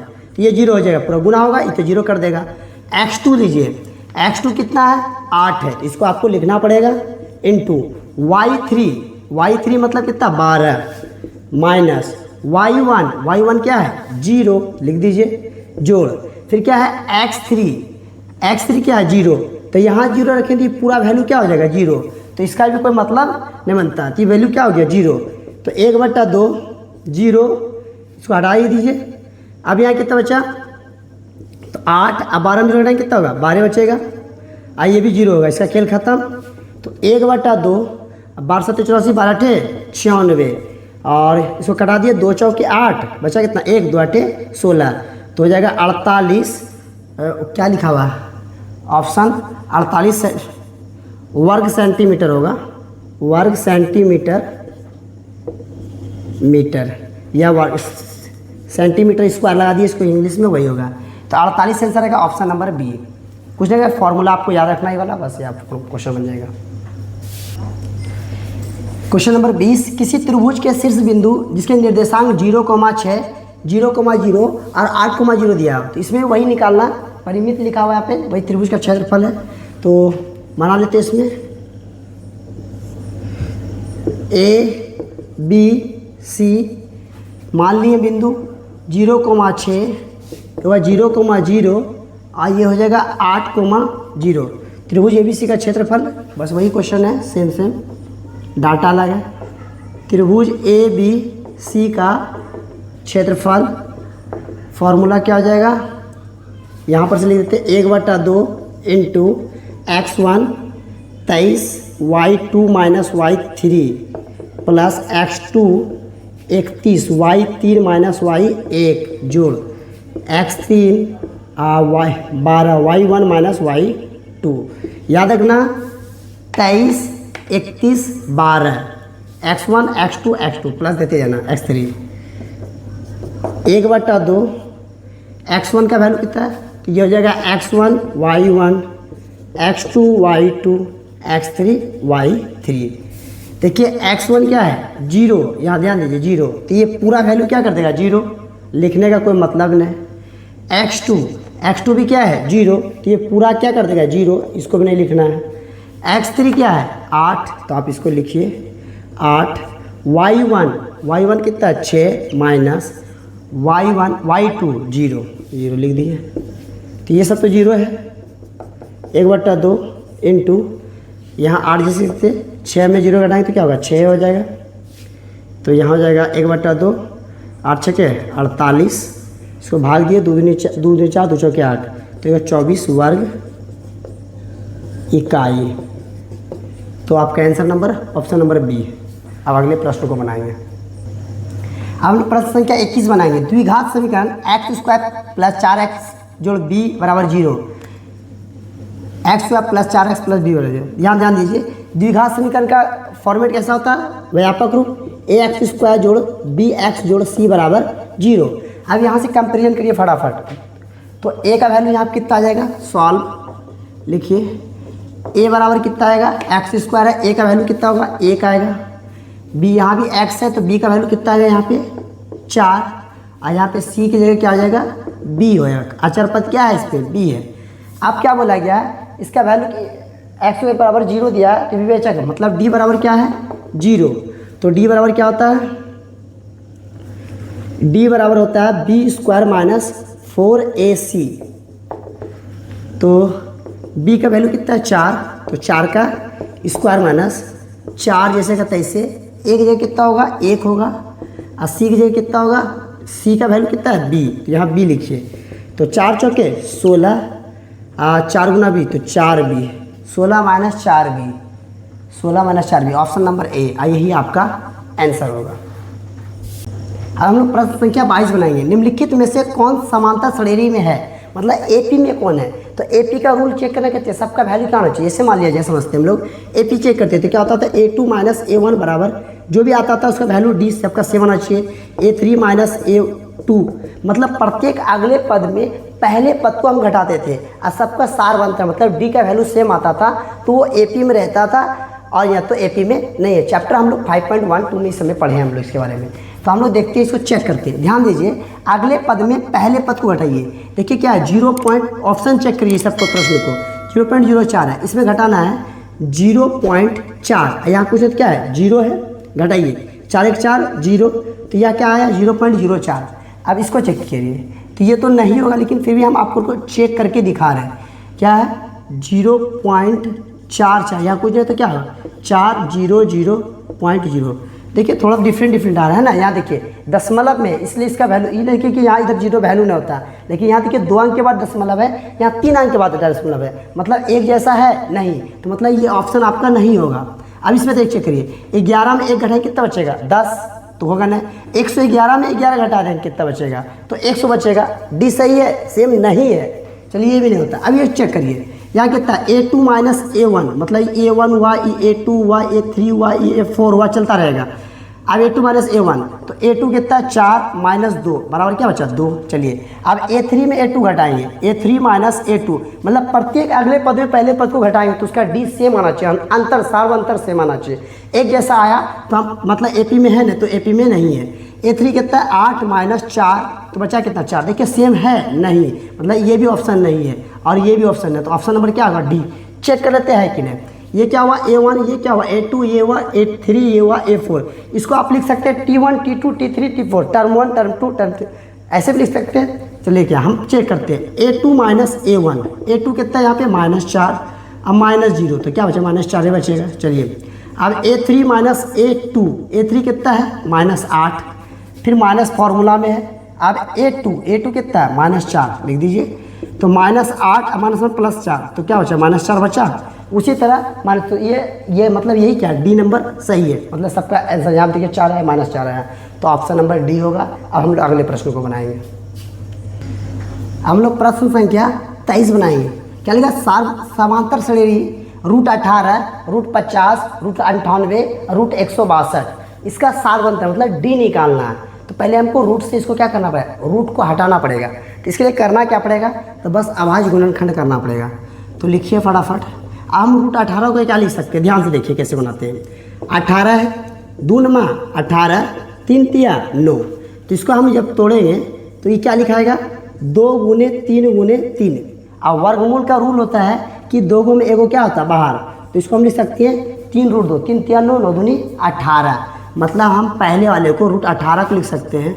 एक बार आप पहले लिख लीजिए इसको, √18, √50 और √98 और √162 ... तो इसको हम लिख सकते हैं हम 3√2। चलिए ठीक है। अब √50 को देखिए कैसे लिखते हैं हम लोग, 50 तो हो गया 2 दूनी 4, बचा कितना 1, 2 पंचे 10, 25 बार में 5 25, तो देखिए यहाँ 2 5 है, तो इसको अब ऐसे लिखिएगा 5 गुने 5 गुना 2, 2 5 में 1 5 क्या हो गया बाहर हो गया, तो इसको देखिए 5 25, 25 दूनी 50, तो इसको लिख सकते हैं 5√2। अब देखिए 98 को भी तोड़ लीजिए फटाफट, 98 तोड़िए, 2 चौके 8, बचा 1, 2 नमा 18, 7 7 49, तो इसको भी आप तोड़िए कितना होगा 7 गुने 2, तो इस 2 को 7 में एगो 7 क्या होगा बाहर होगा, और इसका जोड़ा नहीं लेगा तो अंदर ही रहेगा, तो 7 7 49, 49 दूनी कितना होता है 98। 162 को भी तोड़िए दिए, 162 को तोड़िए तो 2 8 16, 2 1 2, 3 से कटाइए 3 दूनी 6, 3 7 21, 3 9 27, 3 तिया 9, 3 1 3। तो देखिए यहाँ पे 1 3 में ये 3 बाहर हो गया गुना, ये 3 में 3 बाहर हुआ गुना, और अंदर 3 तिया 9, 9 में 81, 81 दूनी होता है 162। देख लेते एक बार, 9 को 9 72, 9 9 81, 3 तिया 9, 9 9 81, 81, 9 9 81, 81 दूनी 2 2 2 ठीक है। तो ये हो जाएगा 3 तिया, ये हुआ 9√2। अब हमको पता चल गया ये हुआ A1, ये हुआ A2, ये हुआ A3, ये हुआ A4, ठीक है, डॉट डॉट चलता रहेगा। आपसे पूछा D निकालना, तो प्रत्येक अगले पद में पहले को घटाइए, अगले पद में पहले को चेक कर लेते हैं फटाफट। इसलिए क्या लिख सकते हैं हम लोग A2 माइनस A1, A2 कितना है देखिए 5√2, 5√2 माइनस 3√2, 5 में देखिए √2 एक जैसा है, 5 में 3 का कितना बचेगा 2√2। चलिए ठीक है, और एक पद चेक कर लेते हैं हम लोग, A3 माइनस A2 कर लीजिए, A3 कितना है 7√2 माइनस 5√2, तो कितना बचेगा 2√2। इसको चेक कर लीजिए, A4 माइनस कितना होता है A3, तो कितना होगा 9√2 माइनस 7√2, तो बचेगा 2√2। आप कितना चेक नहीं करना, सिर्फ एक 2 को निकालिए, उसको चेक कर लिए आंसर आ जाएगा। देखिए √2 वाला आएगा, तो 2√2 ऑप्शन नंबर बी है, यही आपका आंसर होगा। अब हम लोग प्रश्न संख्या 24 बनाएंगे। समांतर श्रेणी 2, 5, 8, 11 का 11वां पद बताना आपको। याद रखिए इस टाइप का प्रश्न जब भी आवे तो आप एक फॉर्मूला याद रखिए, क्या हम लोग पढ़े हैं एपी में, an बराबर a plus N minus 1 into D. अब यहाँ से कॉन्सेप्ट थोड़ा सा निकाल लेते हैं हम लोग। और मान लीजिए हमको a5, देखिए n क्या है, पदों की संख्या, a क्या प्रथम पद और d क्या है सार्वंतर, an अंतिम पद बोला जाता है इसको, ठीक है। तो ध्यान रखिए, अगर मान लीजिए हमको समझते हैं हम लोग, मान लीजिए n का वैल्यू हम 2 रखते हैं, क्या रखते हैं 2।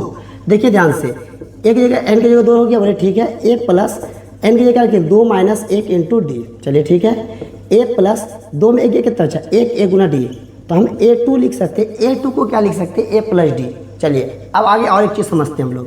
अगर मान लिया जाए हम इसको n का वैल्यू अब रखते हैं हम 5, क्या रखें 5, तो a5 यहाँ पे बैठ जाइए फॉर्मूला पे, a और n की जगह 5 माइनस 1 इंटू डी, तो हम क्या लिख सकते हैं a5 बराबर a और 5 में कितना है 4 गुना डी। तो हम क्या सीखे यहाँ से, हम यहाँ सीखे अगर हमको दूसरा पद निकालना है तो इसमें 1 डी कम लेना, a प्लस डी। चलिए ठीक है, अगर हमको 5वां पद निकालना है तो a तो रहेगा लेकिन d में क्या हुआ कमी, a प्लस 4 डी।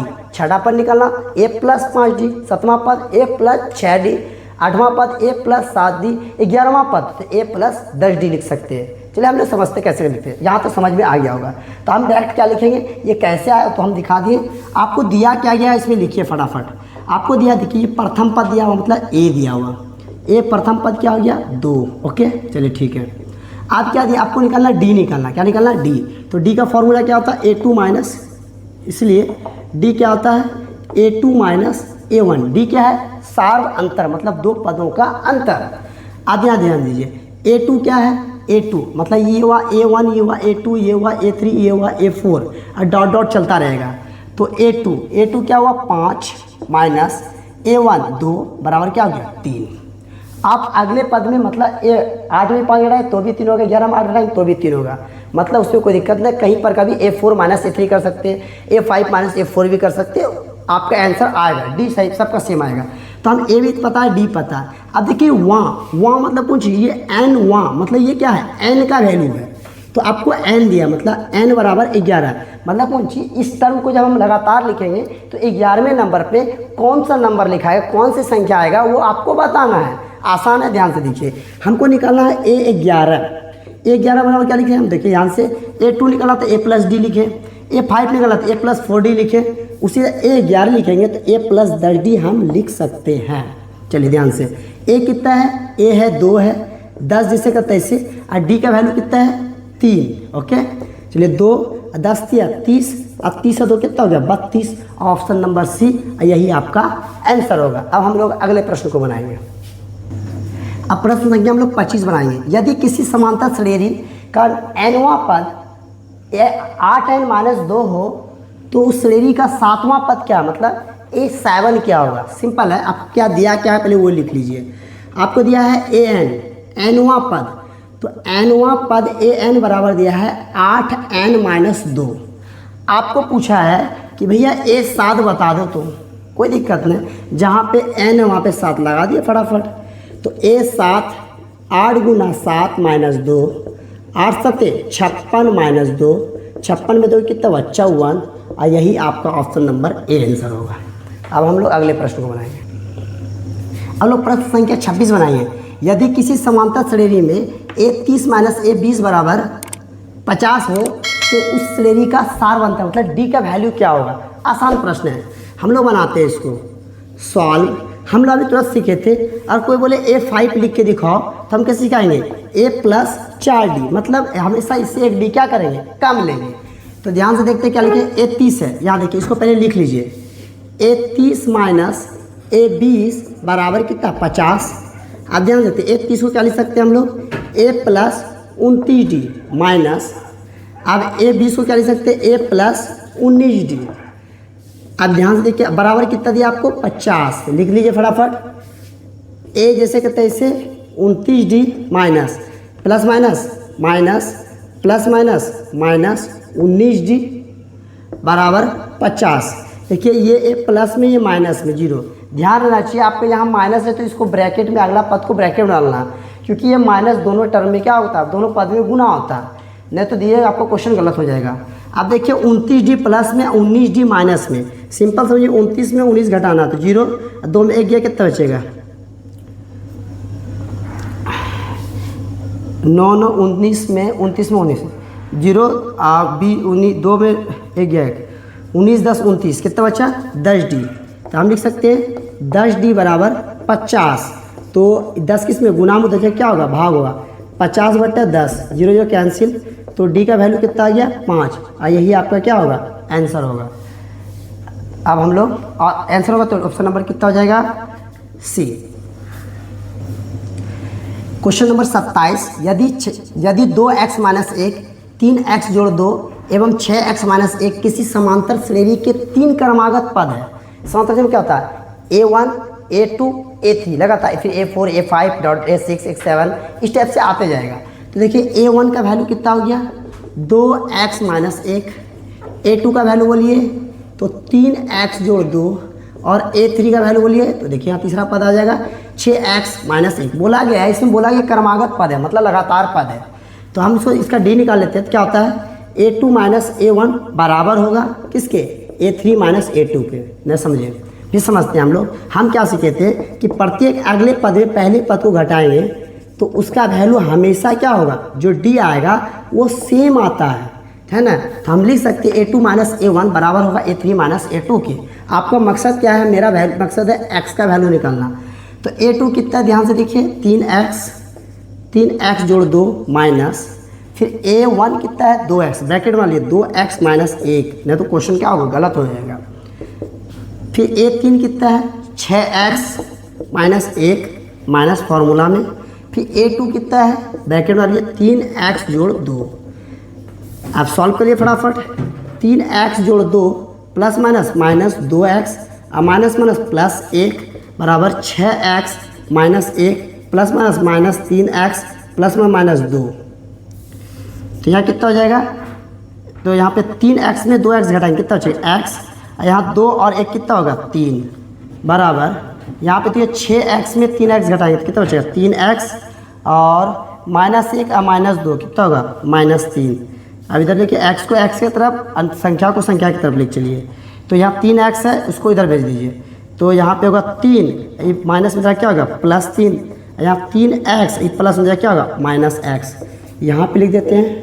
तो यहाँ कितना हो जाएगा, तो 3x में 1x कितना बचेगा 2x बराबर 3 3 कितना होगा 6 होगा, तो x बराबर कितना होगा 6 बटा 2 और 2 3 6, तो x का वैल्यू कितना आ गया 3, ऑप्शन नंबर ए, यही आपका आंसर होगा। अब हम लोग प्रश्न संख्या 28 बनाएंगे। समांतर श्रेणी 2, 6, 10, 14 डॉट डॉट डॉट 82 में पदों की संख्या, मतलब नंबर ऑफ टर्म पूछा गया, कितना पद है यहाँ से, मतलब 2 से लिखना स्टार्ट किया गया है। अब 82 तक में टोटल कितना पद है, मतलब n का निकालना वैल्यू। देखते क्या क्या चीज़ दिया, पहले क्या निकालना है। तो ध्यान दीजिए, ये क्या हो गया a, प्रथम पद कितना हुआ 2, ठीक है, ये हुआ A1 A2 A3 A4 dot dot dot, ये हो गया AN अंतिम पद, और AN आपको कितना दिया गया है 82। आपको D निकालना है, तो D बराबर क्या होता है A2 माइनस A1, तो A2 कितना है 6 माइनस 2, तो कितना बचा 4। उसी तरह आप A3 में भी घटा सकते हैं, 10 में 6 गया 4, 14 में 10 घटाएंगे 4, तो 4 ही आएगा।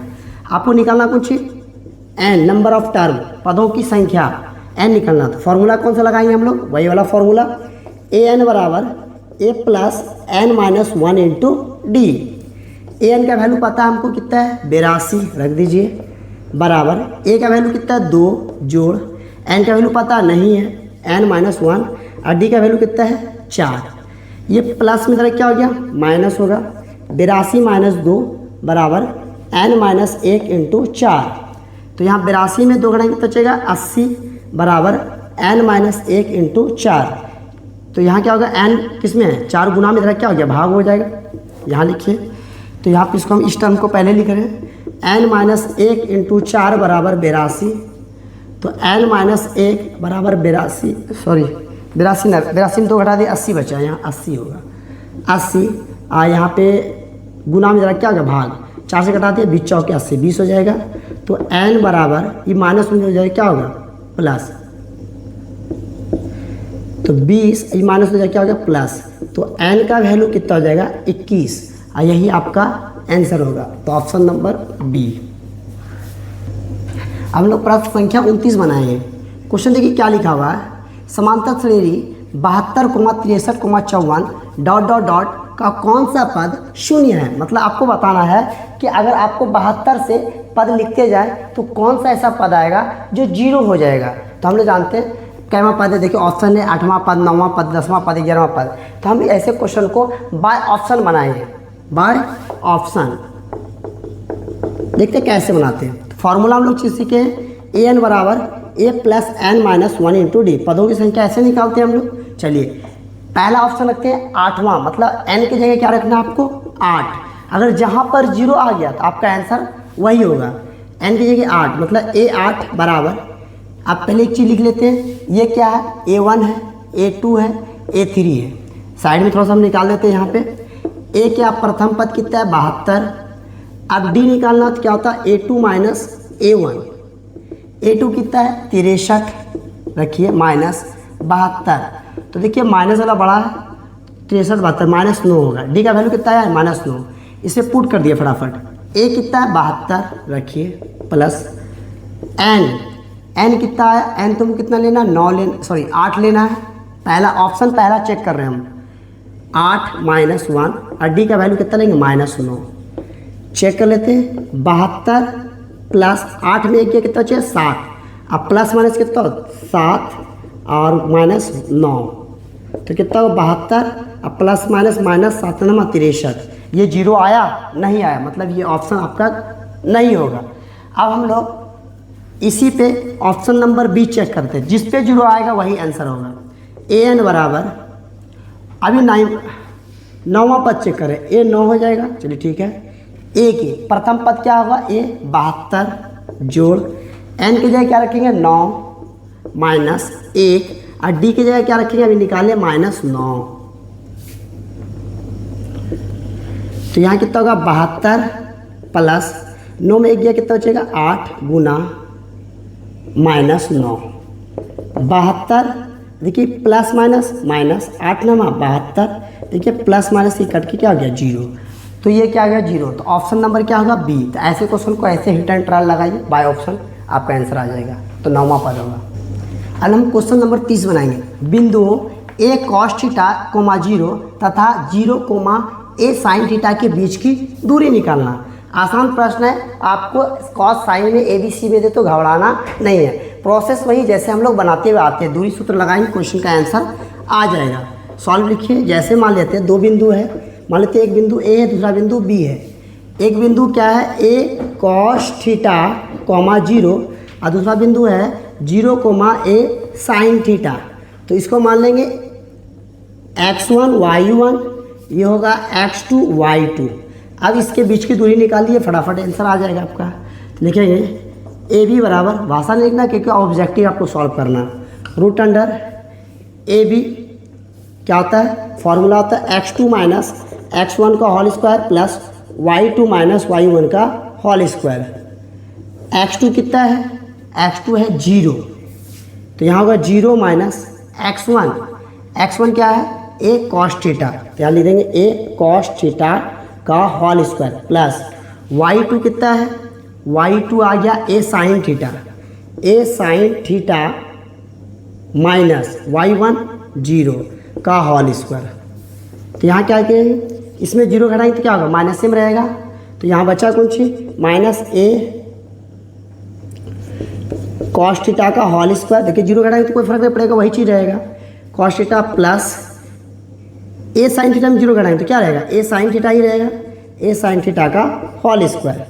अब ध्यान से देखते हैं हम लोग, इसका स्क्वायर करिएगा तो माइनस में क्या बन जाएगा प्लस हो जाएगा a square cos square theta जोड़, फिर यहाँ भी होगा a square sin square theta, जब इसका स्क्वायर करिएगा 2 बार होगा। अब देखिए a स्क्वायर क्या है कॉमन है, तो हम यहाँ क्या करेंगे कॉमन कर देंगे, a स्क्वायर कॉमन हुआ तो यहाँ बचा क्या cos स्क्वायर थीटा जोड़ sin स्क्वायर थीटा। अब हम लोग त्रिकोणमिति पढ़े होंगे, इस स्टेप के बाद आप यहाँ पे लिखिएगा, इसके नीचे मेरे पास जगह नहीं इधर लिख रहे, a स्क्वायर है तो a स्क्वायर का वर्गमूल क्या हो जाएगा a हो जाएगा, मतलब ए बाहर हो गया, नहीं तो इसी के अंदर रहने दीजिए अभी फिलहाल। अब देखिए ए स्क्वायर जैसे का तैसे, अब cos square theta plus sine square theta का वैल्यू क्या होता है, क्या होता है, एक होता है, एक हो गया। तो यहाँ बचा क्या, ए स्क्वायर, और यहाँ बाहर निकले तो क्या होगा, सिर्फ ए हो जाएगा। तो ऑप्शन नंबर ए। अब लोग प्रश्न संख्या 31 बनाएंगे। क्या लिखा हुआ, त्रिकोणमिति का 1 minus sign to power 4 theta. इसको कैसे बनाते हैं देखते हैं। इस टाइप का ऑप्शन लाना आपको, सॉल्व लिखिए। हम इसको लिख सकते हैं 1 माइनस साइन, इस टाइप से लिखिए, मल्टी ब्रैकेट यूज करिए। 1 माइनस साइन स्क्वायर थीटा का स्क्वायर, इस टाइप से कर सकते हैं हम। 2 दूनी 4 हो जाएगा पावर, कोई दिक्कत नहीं। अब क्या कर सकते हैं, इसी पे स्क्वायर दे दीजिए। तो एक फॉर्मूला आप पढ़े होंगे, ए स्क्वायर माइनस बी स्क्वायर बराबर ए प्लस बी इंटू ए माइनस बी, ऐसा लिख सकते हैं। तो ऐसा दिख रहा है, हम एक का स्क्वायर तो एक ही होता है, और वैसा बना देना। तो इसको एक को हम क्या मानेंगे, एक मानेंगे, प्लस बी, बी मतलब साइन स्क्वायर थीटा इंटू ए माइनस बी, 1 माइनस, फिर हो जाएगा sine square theta, 1 plus sine square theta, और 1 माइनस साइन स्क्वायर थीटा वाला फॉर्मूला होता है कॉस स्क्वायर थीटा। कहाँ से सीखे हम लोग, तो यहाँ से, sine square theta plus cos square theta बराबर 1 होता है।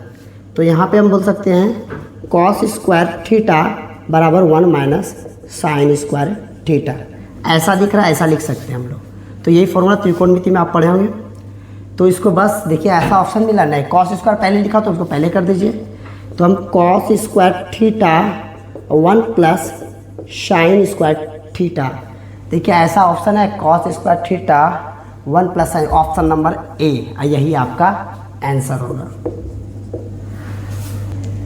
अब प्रश्न संख्या 32 बनाएंगे। लिखा त्रिभुज ए बी सी में x, y क्रमशः भुजा ए बी और ए सी, मतलब क्रमशः मतलब कौन चीज, x भुजा ए बी और y है भुजा ए सी पर 2 बिंदु है तथा x y समांतर है बी सी के, यदि ए एक्स अनुपात एक्स बी बराबर 2:3 है, तो आपको बताना है ए वाई अनुपात वाई सी का मान क्या होगा।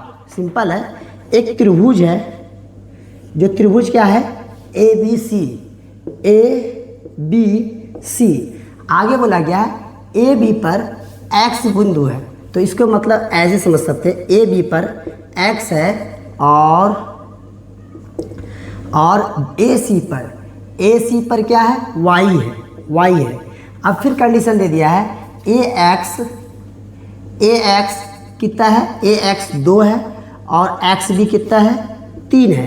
तो आपसे पूछा है कि ए वाई और वाई सी का वैल्यू क्या होगा,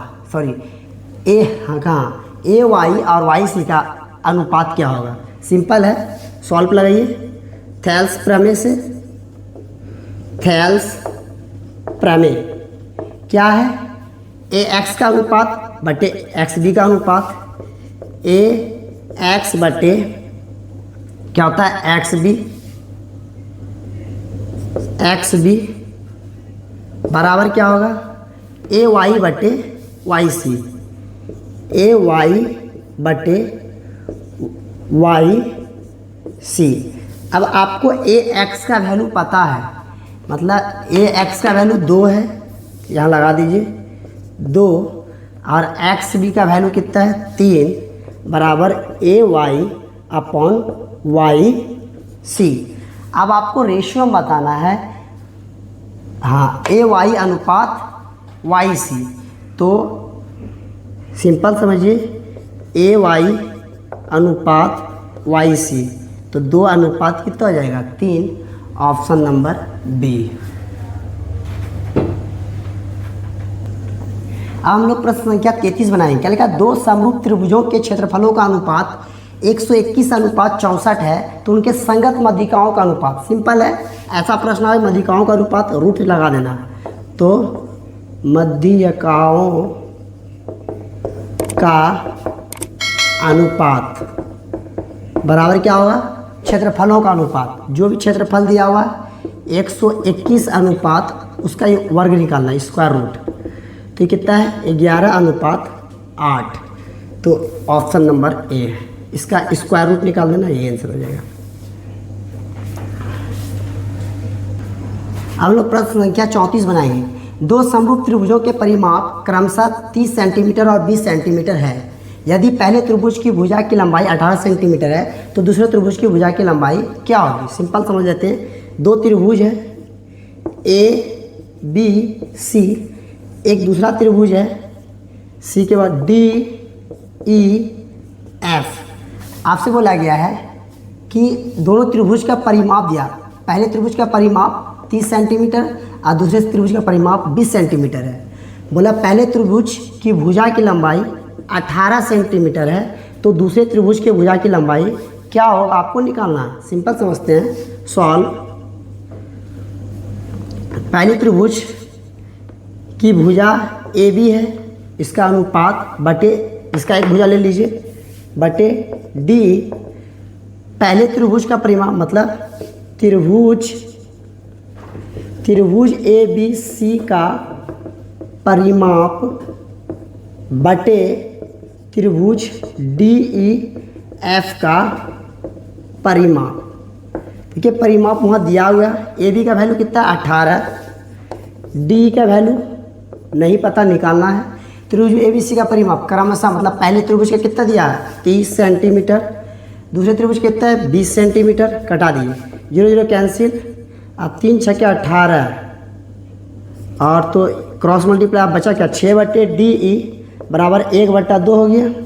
क्रॉस मल्टीप्लाई करिए तो डी ई बराबर कितना हो जाएगा, 2 × 6, तो डी ई बराबर कितना होगा, 6 दूनी 12 सेंटीमीटर। तो दूसरा त्रिभुज का कितना हो जाएगा, 12 centimetre. Answer option number D. अगले प्रश्न को बनाएंगे। अब हम लोग प्रश्न संख्या 35 बनाएंगे। एक समबाहु त्रिभुज का क्षेत्रफल 36√3 सेंटीमीटर स्क्वायर है तो इसकी भुजा क्या होगी। पहले समझते समबाहु त्रिभुज होता है क्या।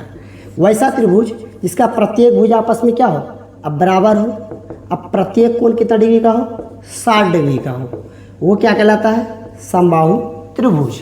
आपसे बोला गया इसका क्षेत्रफल दिया गया है तो उसका क्या पूछा है, इसकी भुजा, प्रत्येक भुजा है क्या, भुजा बराबर होता है तो सब सिंपल है। तो इसका क्या दिया हुआ, सॉल्व लिखिए और फॉर्मूला जानते हो, फॉर्मूला इसका याद रखना पड़ेगा, क्या होता है, √3/4 भुजा स्क्वायर, भुजा स्क्वायर। लगाइए समबाहु त्रिभुज का क्षेत्रफल कितना दिया आपको, 36√3 सेंटीमीटर स्क्वायर है। अब बताइए फॉर्मूला क्या होता है, √3/4 गुना भुजा स्क्वायर बराबर 36√3।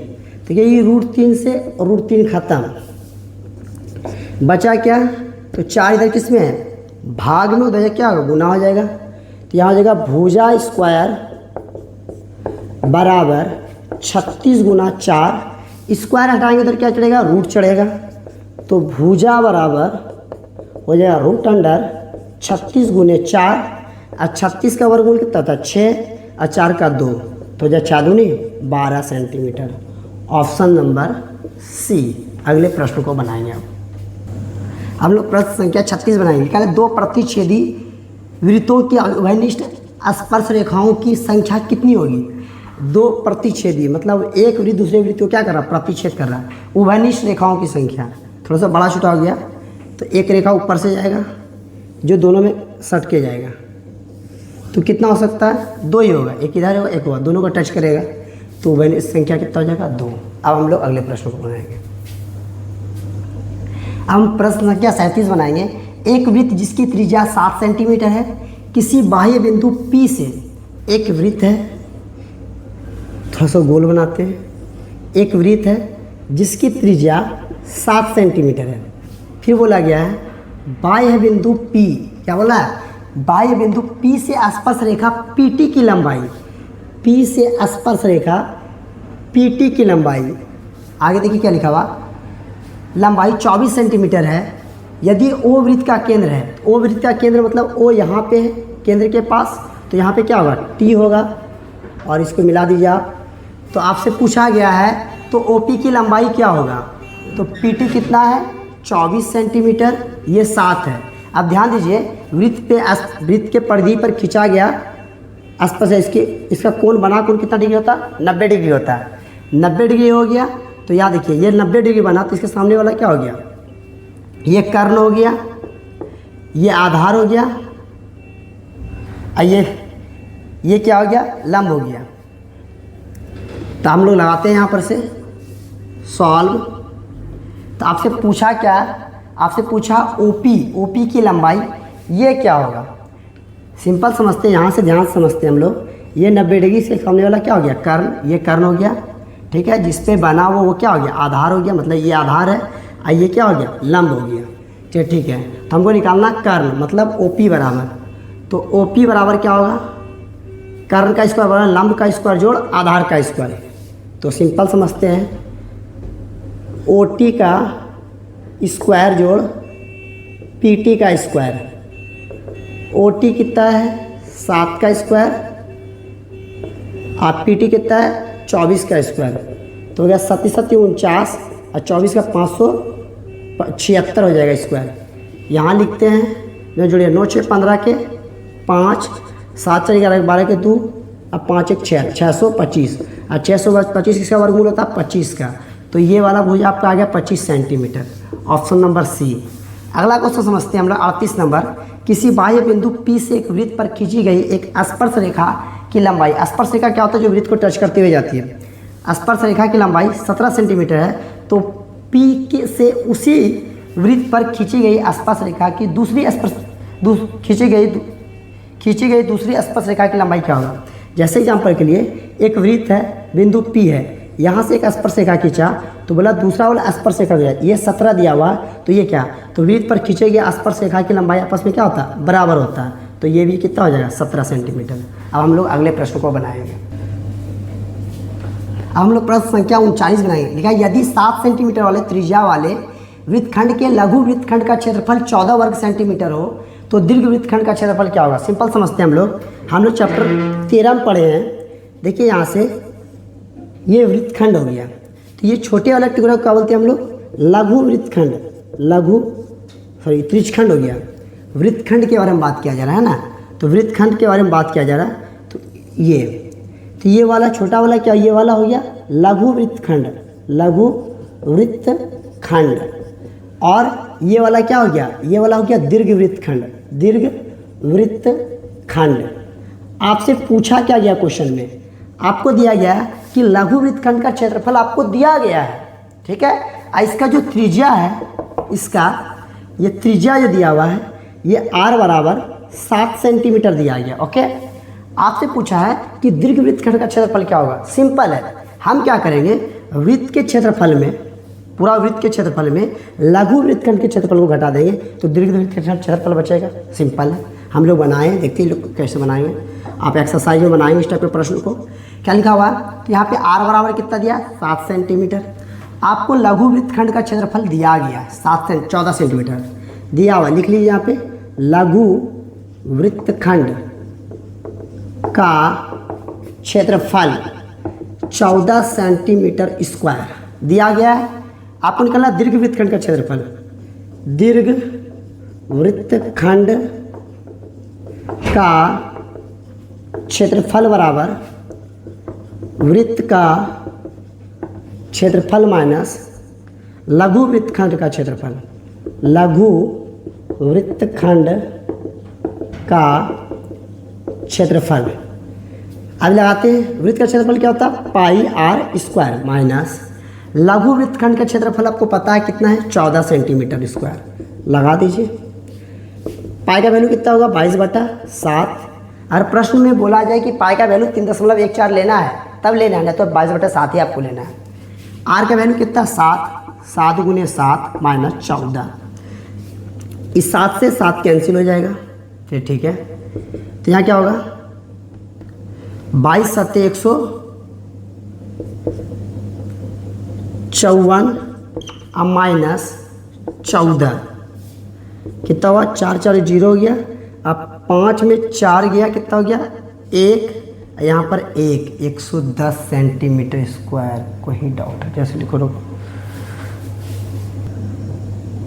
तो 154 ऑप्शन कहाँ है, मिस्टेक ये क्या, हाँ यहाँ देखिए 4 में 4 के क्या हो गया, 0 हो गया, 5 में घटाएंगे तो 4 बचेगा, 1 का 1 के 140 सेंटीमीटर स्क्वायर होगा आंसर। 140 ऑप्शन है यहाँ, 140 सेंटीमीटर वर्ग, 140 वर्ग सेंटीमीटर। आप इंग्लिश में ऐसे लिख सकते हैं, हिंदी में स्टेप से लिखेगा तो 140। अब हम लोग अगले प्रश्न को बनाएंगे। हम लोग प्रश्न संख्या 40 बनाएंगे। देखा एक वृत्त का क्षेत्रफल 154 सेंटीमीटर स्क्वायर है तो इसका व्यास क्या होगा। सिंपल समझते हैं, एक वृत्त है तो व्यास क्या हो जाएगा, केंद्र से होकर जाने वाली जीवा उसे क्या कहते हैं, व्यास कहते हैं। तो यहाँ पे पहले त्रिज्या निकाल लेंगे, आर निकलेगा, दोनों आर को हम क्या कर देंगे, जोड़ देंगे तो व्यास निकल जाएगा। ई टोटल को हम क्या बोलते हैं, डी बोलते हैं। तो वृत्त का क्षेत्रफल लिखिए सॉल्व, वृत्त का क्षेत्रफल दिया 154 सेंटीमीटर स्क्वायर। फॉर्मूला क्या होता है वृत्त का, देखिए पाई आर स्क्वायर, क्या होता है पाई आर स्क्वायर 154 सेंटीमीटर स्क्वायर। पाई का वैल्यू पता है आपको 22/7 आर का स्क्वायर, आर तो हमको पता नहीं है, 154 सेंटीमीटर स्क्वायर।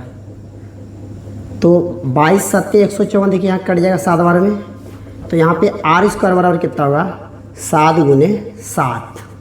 इधर आते हैं हम, तो आर बराबर क्या होगा, स्क्वायर हटाएंगे तो इधर क्या चढ़ेगा, रूट चढ़ेगा, रूट अंडर 7 × 7। तो यहाँ आर बराबर क्या होगा, क्या को 7 है, 2 7 में रूट से 1 7 बाहर निकलेगा, ये आर निकला। लेकिन आपको क्या चाहिए, डी चाहिए, इसलिए डी बराबर क्या आता है 2r। तो 2r की जगह कितना 7, कितना हो जाएगा 14 सेंटीमीटर। ऑप्शन नंबर कितना हो जाएगा ए। अब देखिए क्वेश्चन नंबर 41 पढ़ लेते हैं। दो रैखिक समीकरणों के लेखा चित्र यदि समपाती हो रेखाएं हैं तो उनके कितने हल होते हैं। हम लोग चैप्टर 3 में पढ़ चुके हैं, जब एक हल होता है तो वो प्रतिच्छेद करता है, सॉरी क्या लिखा है, समपाती हो जब मतलब प्रतिच्छेद करेगा तो उसका एक हल होगा, जब समांतर लाइन जाएगा तो उसका कोई हल नहीं होगा, जब एक ही लाइन को ओवरलैप करेगा मतलब समपाती होगा तो उसका अनगिनत मतलब अपरिमित रूप से अनेक हल होगा। चैप्टर 3 पढ़े। अब हम लोग अगले प्रश्न को बनाएंगे। हम लोग प्रश्न संख्या 42 बनाएंगे। क्या लिखा, समीकरण 2x - y - 3 = 0, 12x + 7y - 5 = 0 के आलेख किस प्रकार की सरल रेखा हो सकती है। समपाती सरल रेखाएं होंगी, समांतर सरल रेखाएं होंगी, प्रतिच्छेदी सरल रेखाएं होंगी, इनमें कोई नहीं। तो ऐसे प्रश्न को सॉल्व करने के लिए हम क्या करते थे, चैप्टर 3 में पढ़े हैं, क्या करते हैं हम लोग a1 b1 c1 a2 b2 a1/a2 b1/b2 c1/c2। अब हम लोग ये सब जानते लिखने के लिए यहाँ से लिख सकते हैं। a1 कितना होगा, बोलिए 2 होगा, b1 कितना होगा -1 होगा यहाँ से, और c1 कितना होगा -3 होगा। उसी तरह देखते हैं a2 कितना होगा, इधर से लेते हैं 12, b2 कितना होगा 7 और c2 कितना होगा -5। अब यहाँ से क्या चेक करें हम लोग, a1/a2 चेक कर लेते हैं, a1/a2, a1 कितना है 2, a2 कितना है 12, कटे 2 1 2 2 6 12, 1/6, a1/a2 1/6 आया। उसी तरह हम चेक करें b1/b2, b1 कितना है -1 है, चलिए ठीक है, b2 कितना है 7 है। क्या ये दोनों बराबर दिख रहा है, नहीं दिख रहा, लेकिन इसलिए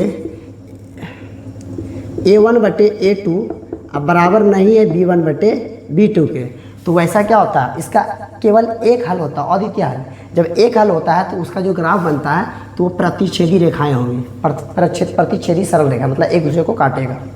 अगला देखते हैं क्वेश्चन नंबर 43, x - y = 0 तो आलेख कैसी सरल रेखा हो सकती है।